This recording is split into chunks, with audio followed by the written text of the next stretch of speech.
Hello and welcome to this special Lib Dem podcast with the Nevermind the Bar Charts podcast because we've had many an interview with Mark Pack, the party president, but not since he became a member of the House of Lords. So first of all, congratulations, Mark. Thank you very much, John. Thank What, you. what a huge honor. I mean, I bet it's been a whirlwind since, which we're going to get into, but I mean, how are you and yourself with the daily routine now of being in I the mean, House it of Lords? is. It sometimes I just have to sort of pinch myself slightly and think I'm actually sitting in Parliament, and that actually is Sue Gray or Angie Hunter sat opposite, and you sort of think this is real.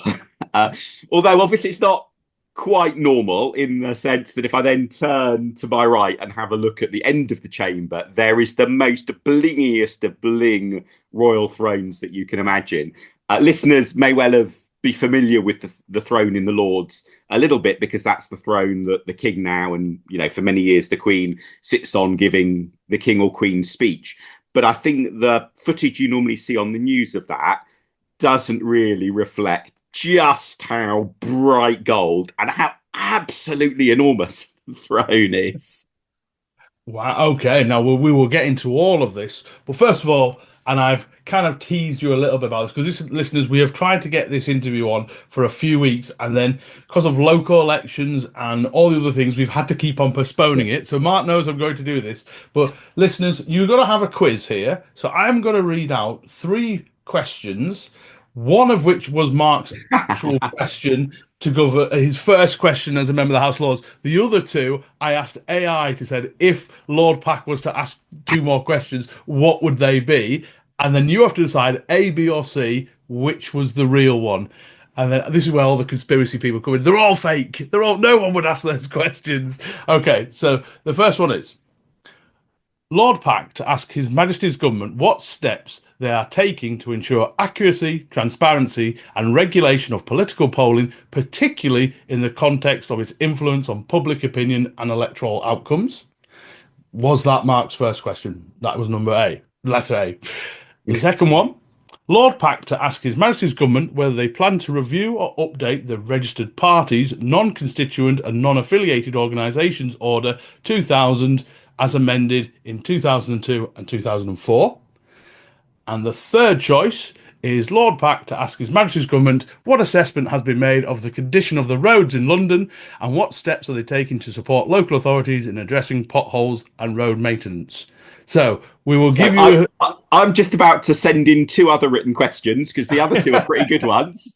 Yeah. So A, B, or C, good listeners, which one of those was actually, and we'll do the answer later on in the podcast. But no, but Mike, I mean, it's a tremendous. I was so pleased for you. That's But I very suppose kind of the you, John. question is, I mean, for someone, not many of us get this opportunity. So what happens? Are you invited into the Lords, or how does the process actually work? Well, I get the process is I get a phone call from Ed's office saying that Ed wants to speak to me, which can mean that he wants to vent about something he might be unhappy with that the party's done. So it's a bit of a mixed blessing hearing that the leader wants to fix a time to talk to you on the phone. But in this occasion, it was the one absolutely wonderful news that he was checking if I would say yes if he put my name forward. And then there is various sort of paperwork and so on to fill out. The paperwork's actually quite interesting because Hmm. you don't have to fill out a form sort of saying this is why you would be good at the job. It's not like a job application, but you do have to give lots of detail about, and you can tell what there have therefore been controversies and scandals over. You've got to give lots of detail about what money you've given to political parties and all your social media handles. So it's basically, have you given lots of money to a party? Have you tweeted something racist? Those are the two things that then the sort of vetting process is particularly interested in. And actually, the money one was obviously hard to do because I mean, You've how been much paying have I subs. actually spent on Yeah. raffle tickets over the years? So there Yeah. was a bit of back and forth to work out what's the right phraseology to say. And in addition, an unknown amount of raffle tickets, but not valued at more than a safe estimate. Now, one of the things I hate about applying for jobs is the size of the form. Now, was this form absolutely gigantic, or was it relatively harmless, other It than was those it was bits and pieces? relatively harmless, relatively Okay, harmless. good, good. But yeah, so if you're wondering though, people and dear listeners, if you do get a text off Ed Davey saying we need to talk, the chances are you are in trouble and you're not going into the House of Lords. Just be wary of that and make yourself ready. But Mark, I mean, you've obviously been involved with the Lib Dems for 25 years now plus, and this must have been 35 plus. 35. Okay, but I say I've got it as 2020 that you started working from the IT to kind of department administrator. But Yeah, no, years and years before that. So I joined the party in my second year at university. There's a slight dispute between my memory and the party's membership records as to which year I joined. But ironically, the person who recruited me to the party then subsequently left and joined the Tories. But I hope he left a reasonable legacy behind. well, maybe you are his legacy. That was, but obviously now you've gone into Parliament. Obviously, we'll talk about a little bit about how, because I'm sure listeners and viewers will be interested in how that process actually works in terms of getting ready, getting in there, etc., and all that kind of um, the nuance of doing that. But actually, I mean, one of the key things, like you obviously said yes because you want to do something. Most of Mm. us Lib Dems want to get elected on whatever is, whether it's the parish right the way up to the House of Lords, because we want to do some good. So what is your driving goal for you now that you are a member of the House of Lords? Well, I think it's partly sort of working out as I go along in terms of understanding what you sort of can and can't do, in the Lords. But I think one thing that has sort of hit me very clearly is just how mediocre a lot of the legislation that comes through Parliament is. And we can talk maybe a little bit more, about exactly why that is and so on. But obviously, given my background in loving constitutions and standing orders and so on, I think that will particularly be something I hope I can helpfully contribute on. And in fact, I'm on the Secondary Legislation Scrutiny Committee, so I'm beginning to learn how to get stuck in on that side of things. And then, of course, there's also the fact that being in Parliament is a political platform, and hopefully, this is my chance to, in that sense, give something back to the rest of the party by helping support everyone else's activities as well. Okay, so let's go then. Right, so you've had your invitation, Mm. you've said yes. Yeah. What is the next? When was that? How far in advance was that before it actually happened? Um, that's a good question. It was about November time. So it all happened pretty quickly. It was Wow, about that. November time. It was in November, I think Ed rang me, if I remember correctly. And so Um, from there, yeah, you've given the positive affirmation. You've got yeah, your forms. You've started yeah. working through that. What's the next steps? Well, As the so, day gets so close. then you wait for the government to make the official announcement.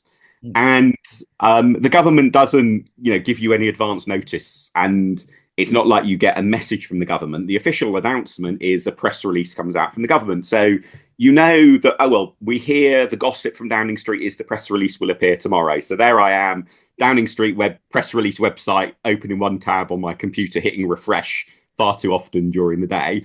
I have to say, as a result, I read more government press releases in those few days than I probably have happened. There are an awful lot of really dull press releases.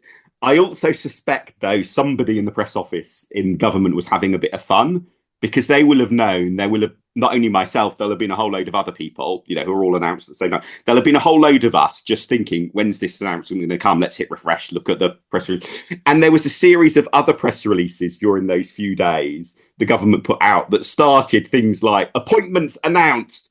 And then it would be, new deputy, some, I'm sure, very important, but some quite obscure sounding post and so on. So eventually the press release appears. And it's then in that sense official, but then my name and those of Shaf, Lib Dem Yeah. colleague, and also those from other parties is going forward. And then you contact a post called the Garter Arms, who is the person who sorts out, with you what your official title will be and the official paperwork that goes with that. And Yeah. then there's a series of follow-ups with the authorities in Parliament to arrange, what's the date you'll be introduced, and actually quite an extensive induction program. Quite impressed with Yeah. There was one vital detail that they'd left out from the induction program, which is about how to cast your vote. But other than that, because that, Oh, as I understand it, that has changed relatively recently. There are touch machines that you now use in the voting lobbies, and you have to yeah. get your card registered to be able to vote. And so, but thankfully, I discovered that before my first vote. But yeah, And what, as I said, quite an impressive induction program actually, and then yeah, get to dress up in a robe for a day and get introduced, which is great fun. so I can imagine it's quite anyone who starts any new job. It's quite nervous. You're quite sometimes overawed by everything you've got to take in, and you're going in. I mean, even though you have been in the middle of Westminster politics for quite a long time, that what did it feel like actually doing? Did they have a buddy system within the Lib Dem? So right, like whether it's Dick Newby or any of the other lords that we've got, it's like you're looking after Mark if he has any issues. Was there anything like that? Yeah, and I mean, I guess the moment it really struck me was in one of those induction sessions where there was, Shafak and myself and various others, but including, Therese Coffey, former Deputy Prime Minister on one side, Sue Gray, the famous, infamous Sue Gray, Wendy Alexander, former Scottish leader Yeah. in Scotland, and just think, oh, I'm here as it were as an equal of that. That's quite Yeah. oh crikey, this is real. But yeah, both the staff team and colleagues in the Lib Dem group in the Lords have been very very good. They've had a little bit of experience with both John Russell taking over Yeah. as a hereditary peer, and then also Caroline Pidgeon, a few months before Shaff and myself. So have had a little bit of a dry run for getting back in the habit of how to sort of welcome new people in, and certainly talking to people who either as MPs or peers first joined Parliament quite a long time ago. I think across the board, both in terms of parliamentary authorities, but also what we do in the party, it's a much better Yeah. process now. There's proper support and so on. I was going, what expectations did they have of you when you went in? What was it like? Kind of was it kind of right? You want to find your feet, find where you want to the issues you want to really dig into. Because anyone who's been a councillor, particularly on Yeah. the larger county councils or things like that, know that it's very difficult to have your head in everything because your head just explodes. You kind of or you have to force yourself almost to focus on something. Was that kind of did they have expectations of you that you would have a certain thing you would want to go into? Yeah. Yeah. I mean, I know that quite rightly, particularly as I'm somebody who lives in London and therefore close to Parliament, the expectation is that I'm going to be, up there with sort of very high regular attendance, high percentage of votes that I take part in and so on. But I do have until the end of this calendar year, sort of finishing off my term of office as Lib Dem president. So there's a Yeah. little bit of a balancing act there before then getting even more stuck into things, as that begins to wind down sort of towards the end of this year. And let's go back to what you said earlier about the weakness of the legislative process and the quality or lack of it of Mm. some of these bills that are going through. I mean, that'll be fascinating to probably a lot of our listeners on what you mean by that. Well, the thing that's most struck me is actually the secondary legislation, partly because that's the committee that I sit on, the secondary legislation scrutiny committee. So that's what I've been learning most about. But I think most people, well, maybe yourself as well, John, if you know anything about statutory instruments, Yeah. you'll know that there's generally a bit of griping about just how many SIs there are and how rarely they get voted on, and that there's all of this sort of flow of legislation that doesn't get very much scrutiny either in the House of Commons or the House of Lords. But one thing I've sort of learned quite quickly is, in a way, although that description is right, it actually misses the real issue, which Mm. is that any long, detailed document, if you're debating it in the full chamber, just like if you're debating it in a full council meeting, that's never the place to scrutinise the details. The No. question of how well the SI is scrutinised or SIs are scrutinised is all to do with how well do the committees do their job. And what I've been really struck in what we do, because in a way the job of the committee I'm on is not to come to a view about whether a bit of legislation is good or bad. It's rather to come to a view, is there anything controversial about this? And is there anything that when the Lords is discussing it, that people will want to know about it? So it's what we essentially do is we partly decide what of the two different processes the SI will follow. Does it follow one that gets lots of attention and a vote, or is it one where it gets more nodded through? And secondly, do we publish an information paragraph often more than one paragraph actually, but it's still called a paragraph, Yeah. which highlights particular issues. So in a way, our job is to sort of almost like mark it up to say, hey, this thing's really controversial, guys. You might want to really pay attention to this one when it comes through. Yeah. And the quality of things like the explanatory memorandums that the government is meant to write with each SI is just so hit and miss, even though they start with a paragraph about how the following minister has signed this off as being, and you sort of think, I'm not sure, Minister, you have actually really read this in any Yeah. detail. You know, you probably flicked through it very, very quickly at the end of, to be fair, often a very long day's work and a very thick reg book. And it's just so. Let me give you one little example. There was a piece of legislation that made reference to how contracts could be signed with an electronic signature. And I just asked the question, well, why is this statutory instrument got this a definition of an electronic signature in it? Surely that's something that's just defined once somewhere in the sort of legal legislative system, and you just refer to the standard definition. So the answer I got back was, well, we've worded it this way with the definition because that's how we did the previous bit of legislation like that. And then I asked, well, okay, well, why was the previous bit of legislation done like that? The answer is, well, actually, we can't remember. And you sort of think, on the one hand, you know, if you're the junior person in the office, the last one left in work late on a Thursday, and somebody asks you this question, actually, well, we're doing it this way because that's how we did it last time, and I don't know why we did it last time. That's an okay answer, but that's the best answer the department can come up with as to why something is worded that it's asking Parliament to now make the law of the land? Is all a bit. So I don't know, give it a few more months and it will really bring out the inner Dominic Cummings in me, perhaps. SI is a statutory instrument, and what that is like the sort of detailed implementation of something. So you might have a piece of legislation that goes through all of the second reading, committee stage, report stage, and so on in the Commons and the Lords, where you can have lots of amendments.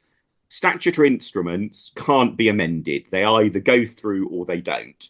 So Okay. people who come to Lib Dem conference may be familiar that we sometimes have rules that say the federal board puts to conference, which are for ratification, which is a simple yes/no vote, and you can't amend them. And that's what SIs are. And obviously, it makes sense to say, well, if there's a whole load of detailed stuff that you're sorting out, you've got the check that you could vote it down, but you don't go through the full panoply of debates over amendments for each. But my goodness, there are so many of them. Yeah. And I some of mean, them are quite sort of straightforward. So, you know, what you get when the Chancellor gets up and gives their budget speech or a spring statement or whatever, they will often make reference to uprating various thresholds or payment levels. And so there's a whole load of SIs that follow from that, where you were saying, okay, delete this number, insert that number.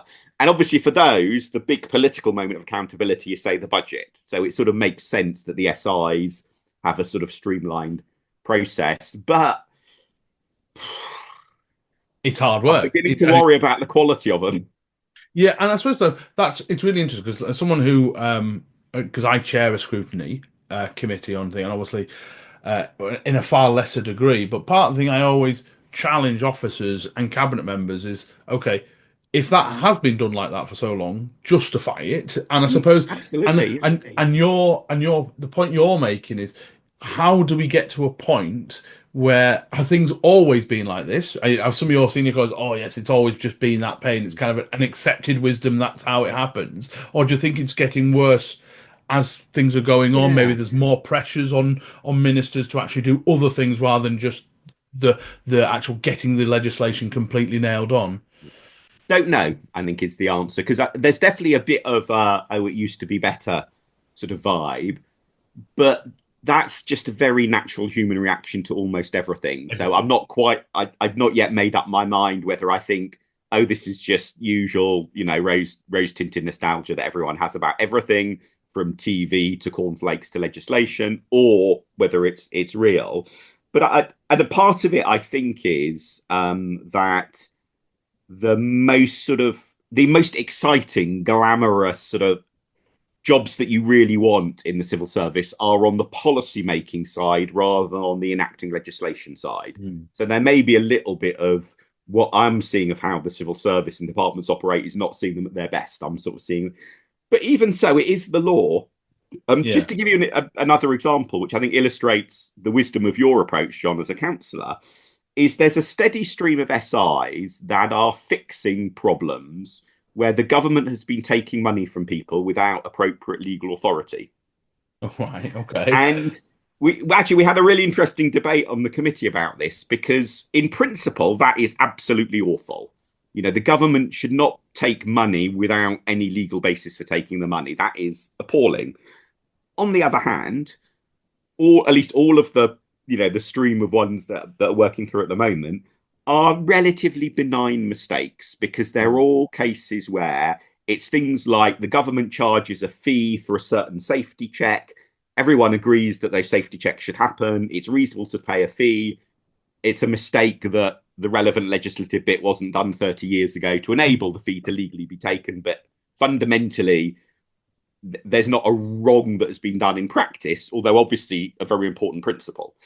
Um, and to me, the worrying thing, therefore, in that sense, is partly the principle bit, but also what it shows is just the government keeps on doing things where clearly the starting point in the conversation isn't, well, let's double check both how did we do this last time and what are the underlying rules. Those should be your two starting points. And instead, the starting point seems to just be how did we do it last time? And that's what and so once you make a mistake, it just carries on for Is so that a long. time pressure thing though, Mark? Why is that? Why don't they do that? Like not quite start from scratch, but actually have that kind of okay, zero, let's go from here.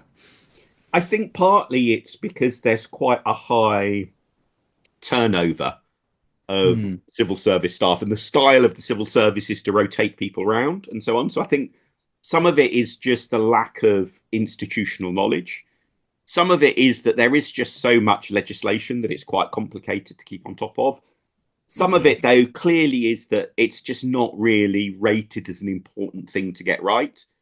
And I can say, I sympathize with, say, a minister who's got a big red box full of loads of important documents. And by the time you get to the explanatory memo about milk contracts, you can see why you might just think, oh, yeah, this is not controversial, have a skim read, rather than actually think, hang on a minute, paragraph 7 doesn't follow from paragraph 6. And paragraph 2 says something a bit different. I need to send this back. So you can see why that happens. But there is something looking forward to learning more about just what really causes that, and hopefully maybe also learn a little bit about how I can contribute to trying to improve that situation. Well, that was going to be my next question. Okay, so actually, obviously, I can imagine, and there's all sorts of people in our groups and in our Mm. party. Some of them are absolute love the minutiae details, things like that, and actually Me, love, me, yeah, me. yeah, love process and order and policy.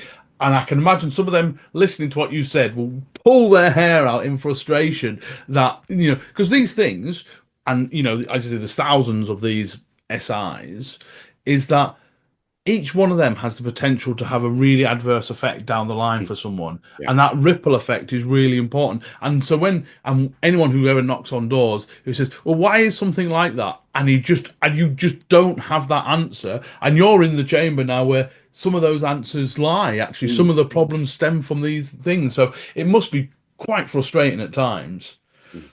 Yeah, well, not frustrating yet because I know there is so much more to learn about how the process and the system works, and in particular to try to figure out, what really are the underlying causes here of so much of what we see looking like it's fairly mediocre. And what's the relative responsibility in that of the politicians versus the civil servants? And are the sorts of explanations that I've offered up, as we've been chatting, who knows, maybe in 6 months' time I'll think, oh no, actually, stupid, naive Mark, that was completely wrong. It's actually down to other stuff. But we'll Yeah. see. It's going to be fun to learn. And I suppose, speaking of learning, so what actually is your average week? When you're thinking, you're looking at your diary, you've got your smartphone, you're thinking, okay, what have I got on this week? What does it typically look Yeah. like for you? So the House of Lords basically sits in the same weeks that the Commons sit. Not quite identical, but it's pretty much very similar. And generally, it's Monday to Thursday, and one Friday in 4 is sitting. Yeah, But the votes are almost all on Monday to Wednesday. So you've got sort of Monday to Wednesday, and then Thursday and Friday are a bit quieter on the. Even if Parliament is, if the Lords is sitting on the Friday, both the Thursday and Friday, very unlikely there'll be any votes.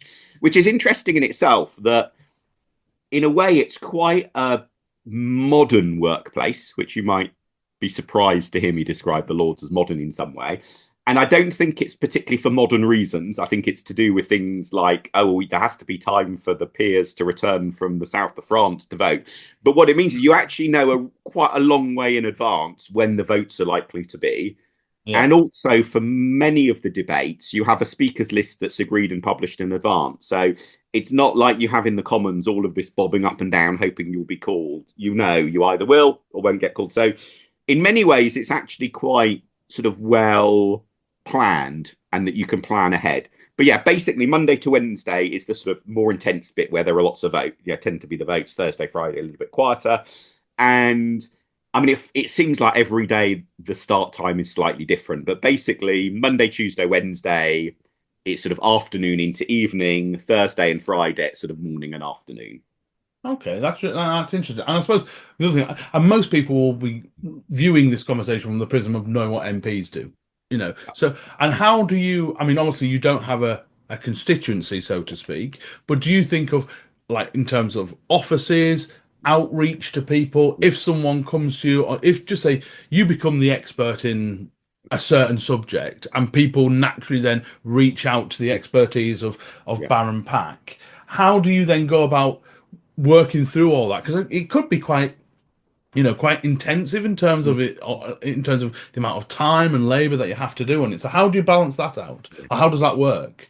Well, I think the most important, or one of the most important aspects of how the Lords works in practice is how little casework there is. Hmm. And that's partly the nature of it. It's an unelected chamber, but also not linked to that. Not very many people contact you. So I think in the last week, I've had one member of the public sort of email me cold.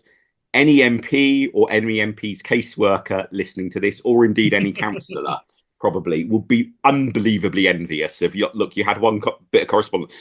And to annoy you all even more, it was from somebody who's actually a US citizen. So anyway, and living in New York. So anyway, and in a way that's a double-edged thing, because if you don't want to do your job well, just if you just want to take the mickey, it's bad that there isn't that pressure there.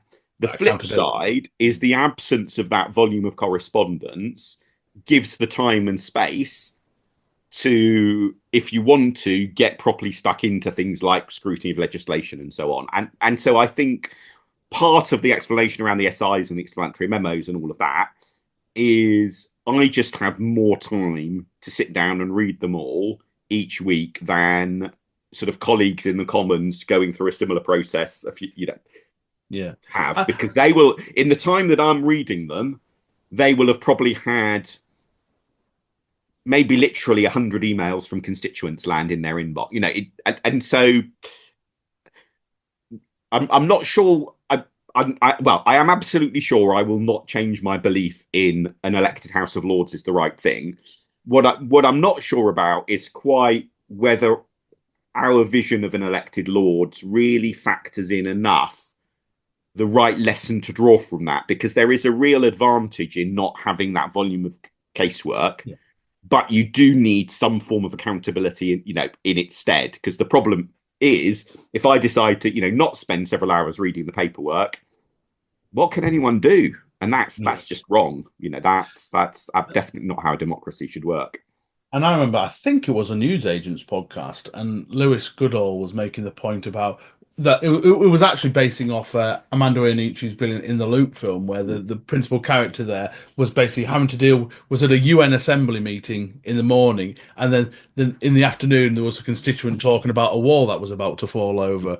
And in some way, when I first watched that was all about, well, that isn't that going to ground our MPs and our parliamentarians in those local issues. But I also, and then I think, like I said, I think it was Lewis Goodall who was saying, actually, do we want our elected representatives to do that? Is that important for that elected representative to be in the weeds of every little local issue when actually they have wider scrutiny concerns to do it? And I found that, and maybe that's where the Lords needs to be. And it is a scrutinising chamber, Yeah. we know that. But it is strange how do we need to free up more time for our MPs to be able to do deeper thinking?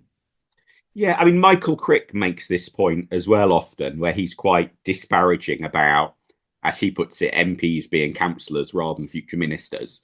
Yeah. Um, but I do think there is something that both he and Lewis Goodall undervalue, that there is something really important about having direct experience from the coalface, grassroots, frontline, whatever your preferred analogy is, of how things are actually working. And I do think there is something very valuable in rooting your grand policy debates in the reality of what people are experiencing on the ground. So I'm less won over by their, even after my experience of thinking like, well, I've just spent a couple of hours reading my paperwork for this and think about how many bits of casework an MP would have got and would they have found the time therefore to be able to do quite the same.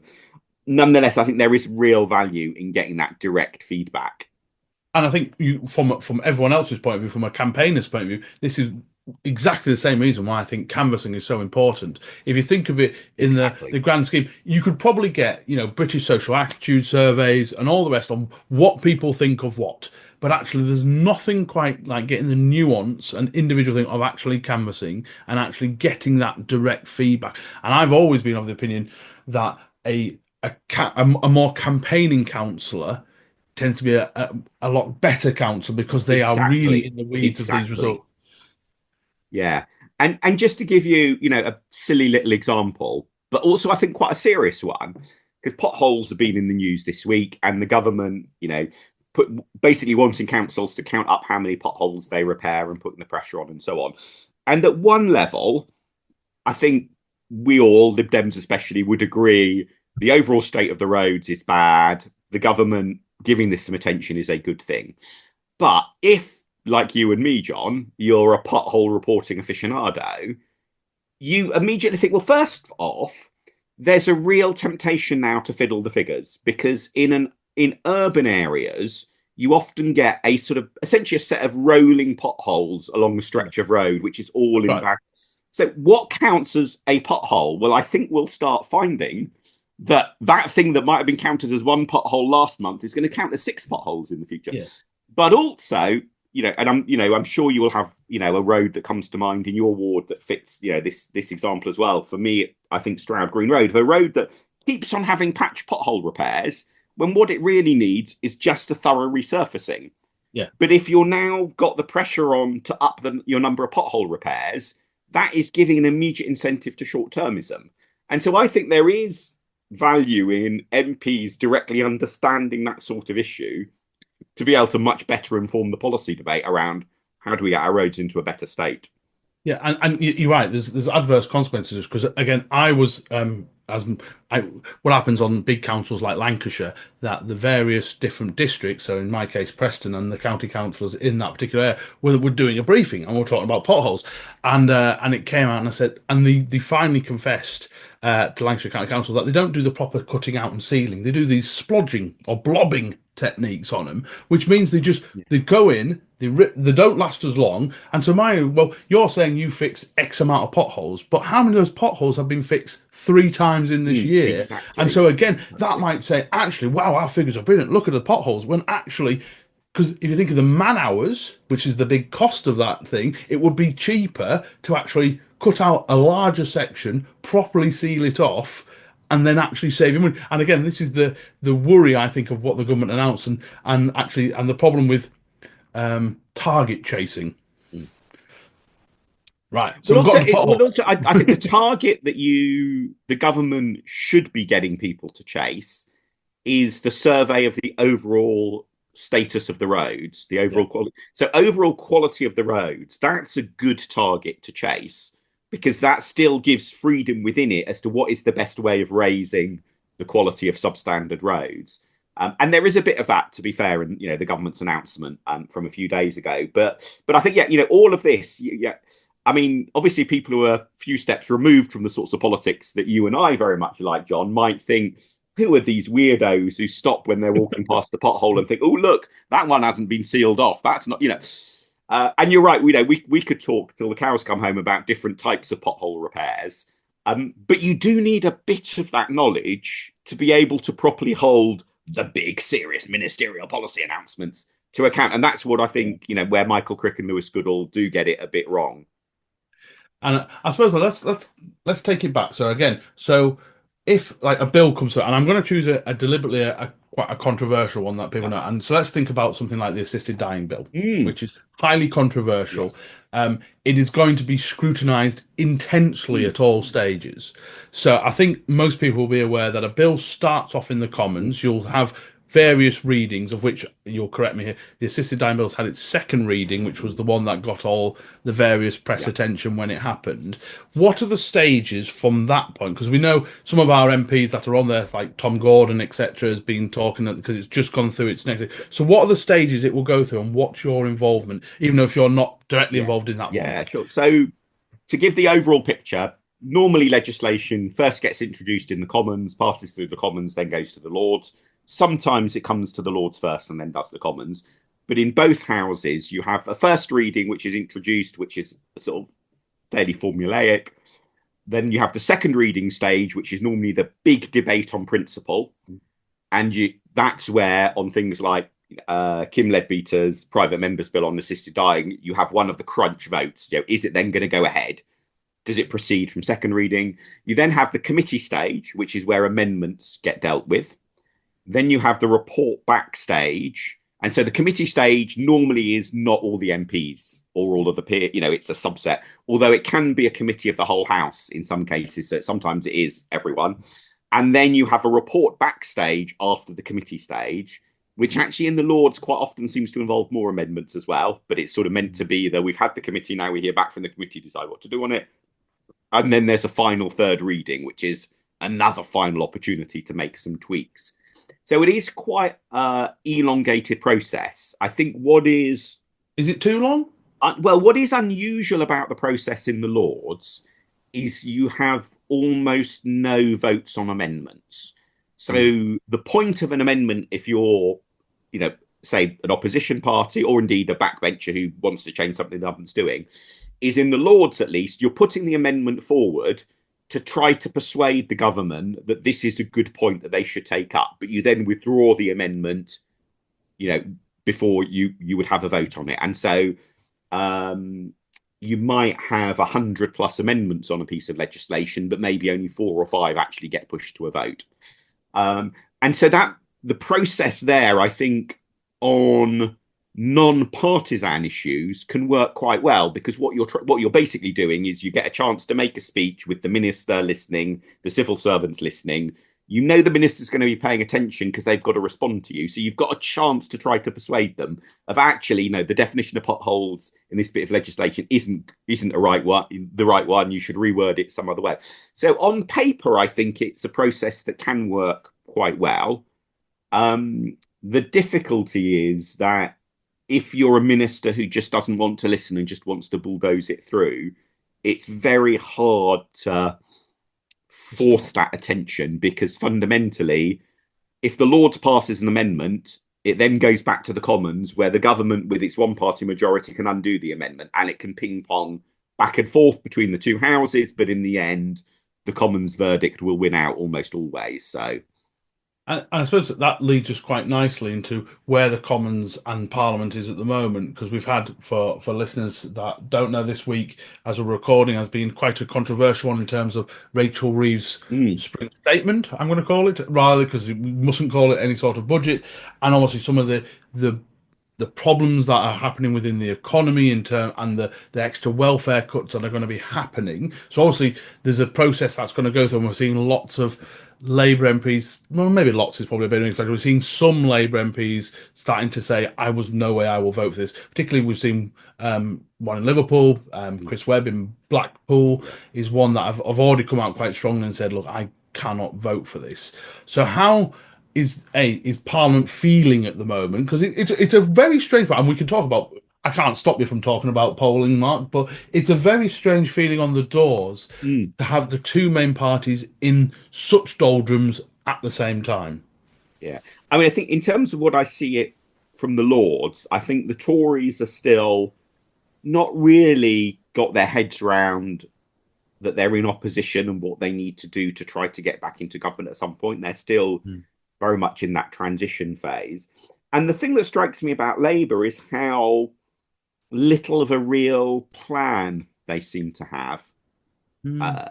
And that on issue after issue, you sort of think this all feels a bit undercooked. You don't really know what you do, which Yeah. surprises me because I think for most people, the perception from the outside is that, with the Labour Party, there's a huge ecosystem of pamphlets and think tanks and policy documents. So I'm quite surprised how thin in that sense that the prep work seems to be. And obviously partly this gets then into the controversy about Sue Gray and whether she, completely screwed up her job or whether she's being wrongly blamed for other people's shortcomings. I find it quite extraordinary, really, because one of the things I was prepared for, and I had probably said it on a podcast, maybe even with you, is that Labour must have known there was a fair chance they were coming into Yeah, government a fairly long time before even the rumours of Sunak doing yeah, an early snap election.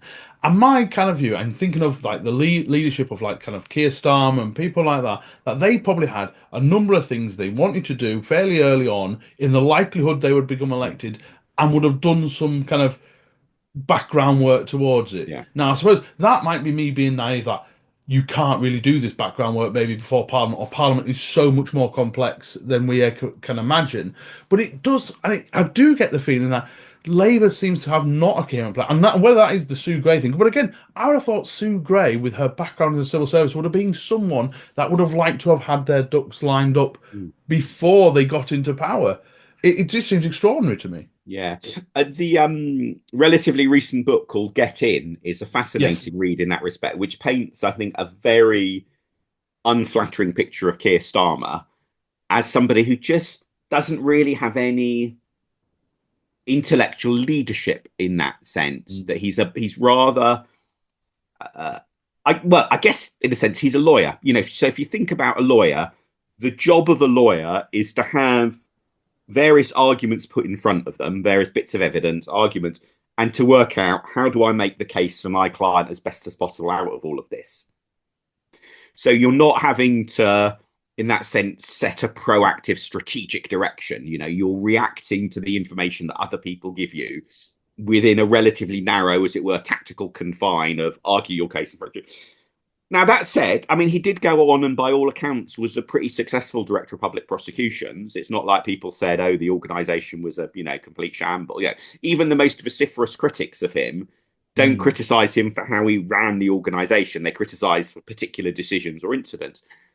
And so it does puzzle me, but it just feels Yeah. like there's a real. And just let me give you a simple example. We had a oral question in the House of Lords earlier this week about the government hasn't yet put forward the relevant bit of legislation to implement a provision that restricts basically the ability of foreign money to buy British newspapers.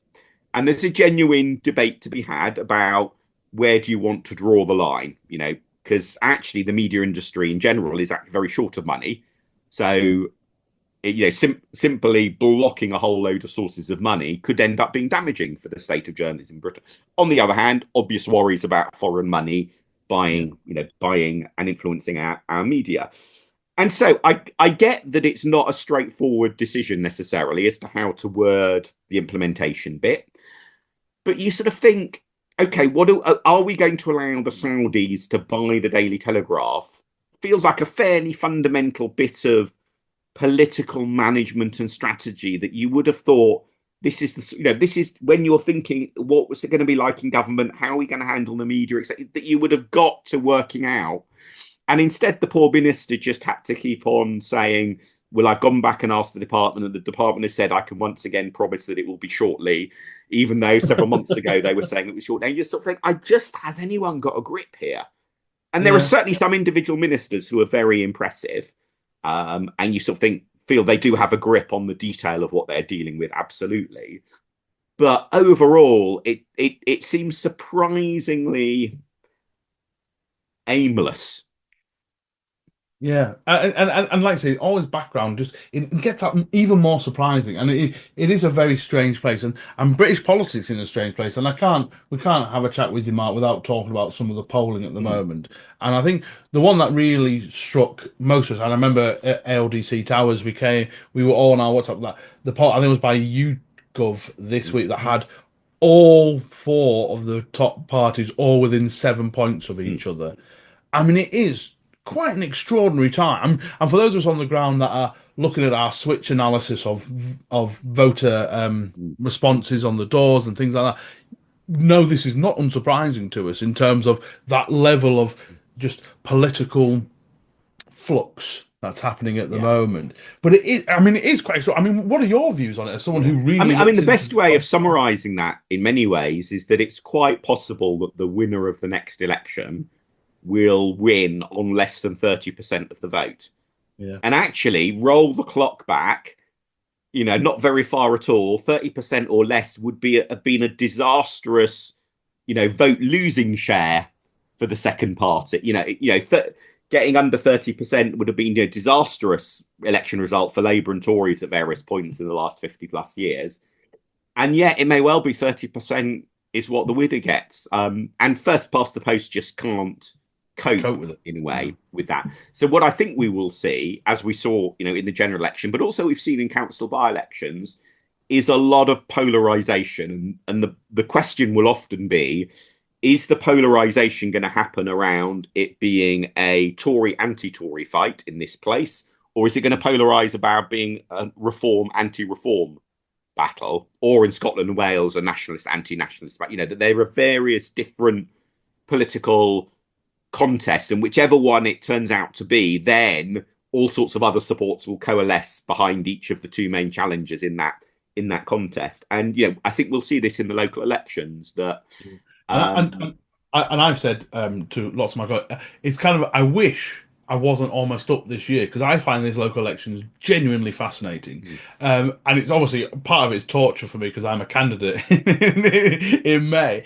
But like, I can even talk about even the 9 seats that make up Preston, where you could definitely see a point where every single incumbent could lose their seat, which is, I mean, I don't think that will happen, hopefully. But you can, it's in a world where there are so many challenges on so many fronts from from whether it's Greens, Independents, Lib Dems, Tories, maybe bouncing back, Reform coming into the mix. There is just, it's trying to figure out, even in my little corner of the world, where all these seats are going to go is phenomenally difficult. And how we're supposed to plan it going forward, other than do the things we know we're good at, and that is certainly something that is, looking at the by-election results where our ground game and our community-centric politics, when people are very fed up of whatever's happening, or particularly of the big two parties, is I think is going to be genuinely fascinating. And the results on May 2nd, when they start coming through for these counties, is going to be really, really interesting. And I look, we'll definitely have to have you on again, won't we, Mark? And mm. we'll have to do a Yeah, we should definitely do a post local election, because one thing that people often forget, because it was so overshadowed by then the general election, was just how remarkable the results in the local elections last yeah, May were. Because we, yeah, the Lib Dems, won more seats than the Tories. The yeah. Tories did win more votes than us overall, but on that mantra of seats not votes, we actually won more seats than the Tories. And there's just a possibility that we will see the Tories, continue to be in really existential trouble in this parliament. And I think, the last time we had a mix of support levels amongst different parties that was so incompatible with first past the post was that long 1918 to 1931, sort of the 1920s decade. And you look at the general elections in that period, they were absolutely wild. You go from big one party majority to hung parliament, just huge swings in seat numbers back and forth all over the place. Now, in the 20s, we started with David Lloyd George as Prime Minister in 1918. We ended disastrous, splintered multiple ways and out of power for many, many decades. So politically, it was a complete disaster for us, the 20s. Maybe, though, if we're in as chaotic a period this time, it's the Tories who will suffer as disastrous disastrous a fate. So there's a huge sense in which the basic shape of British politics is up for grabs, Yeah. but that we are absolutely a big player in that, as we saw in May and then again in the general election last year. Yeah, I think it's genuinely a very exciting time. But as we've said repeatedly, Lib Dems don't win generally on luck. We have to work to get those wins we want. And whether it's you're out this weekend, next weekend, or the remaining days of this campaign, do go and get out there. Do go if you don't have elections, because lots of places don't have elections this year. Go and help your nearest seats. Go and try. You have no idea for someone like in a relatively small team like I have here in Preston, having a team of 4 or 5 people Mm. turn up is so uplifting and can clear a whole Yeah, section. And suddenly, if you're not having to think when I'm going to deliver that section, I can actually go and do some extra yeah, canvassing. It is genuinely absolutely. perfect for us campaigns Yeah, when you because at the moment I'm basing what days I'm in the office on what the weather forecast is doing. That's the kind of level yeah. that we try and get to. So honestly, do go help people. It is Absolutely. really And important. just to add to that, one of the silver linings, there are lots of things that are wrong about first past the post. There are lots of things that are bad for democracy about the level of turnout that we typically have in local elections. But the one silver lining is when you put those two together, the amount of agency that any one individual has who really puts their mind to it to campaign, you can make a real difference Yeah. to even as just one individual without any billions in your bank account, just as one individual with a couple of pairs of shoes, you can make a huge difference to the election result in a ward or across a council. And there in that sense, I think something wonderfully invigorating about the democratic power that you have if you decide to really get stuck in as an activist. And for all the many problems our democracy absolutely faces, when we look at Ukraine, when we look at the US, we should be really grateful for the fact that Or Turkey at the moment with everything that's going. indeed, and many other countries one could add as well. We should be really grateful for the political freedom and power that as individuals, we have. Well, I can't think of a better way of finishing off this episode. So thank you. Oh no, I need to tell people which one was your real question. So this is very true. So it was Don't tell them. Promise that you'll reveal it in the next episode. no, I can't keep him on the line for that. Honestly, you're such a tease, Mark. No, no. So the answer to the question was, we could ask, I'll ask Mark exactly what. So he did ask the question, which was question B, which was ask his Majesty's government whether they plan to review or update registered parties. And it does actually mention SI 2000 stroke 3183. And I didn't read that out because I thought, I didn't know what that meant, to be absolutely perfectly A honest. So reference number. why did you ask that question, Mark? Very briefly. So it is an SI that hasn't been updated for 20 odd years, and it lists a set of organisations, not all of which seem to still exist. So I am slightly disappointed that the government, having this bit of legislation that is out of date, that looks like it's out of date, has got no plan to update it. But that ties in neatly with what we were talking about earlier about just the quality of legislation is all a bit ugh. Well, that is genuinely fascinating. Thank you so much for taking time, Mark, and having a chat about your week. And obviously, Well, thank you, John, because you listeners won't know, but we're recording this just after John has got a whole load of nomination papers in and safely accepted for the council elections, which is, you have definitely done more for liberal democracy today than I have getting those nomination papers sorted. and actually, what might be a nice issue if you've got time, we can once we have a full list of the amount of candidates, people Mm, coming because we will have the statements of persons nominated coming out. I want to say Tuesday next week or whenever it yeah, is. Or it will be fascinating to see exactly how many parties have how many candidates and mm, thing and what that is going forward. absolutely. But there'll be a lot of election chat. I will be slowly grayer, more tanned, and more tired as we go into this election period. But thank you so much, everyone, for watching and listening. Thank you, Mark, for taking time. Absolutely. It's always an absolute pleasure. And once again, on behalf of myself and the whole of the team, just many congratulations Very on kind of you. Very a kind of you. fantastic achievement for yourself. And we will have more episodes coming up. So do make sure you follow Mark and the Never Mind the Bar Charts podcast. Make sure. Oh yeah, that's a good point. I take it the Bar Charts podcast is going to continue, Mark. This is Indeed, it will certainly till the end of the year. I think at the end of the year, when I stop being president, I need to take a bit of a stock take of right, what am I going to keep going? What am I going to need to drop to free up some time, but certainly I'm till the end of hearing the year. horizontal expansion there for the Lib Dem podcast potentially.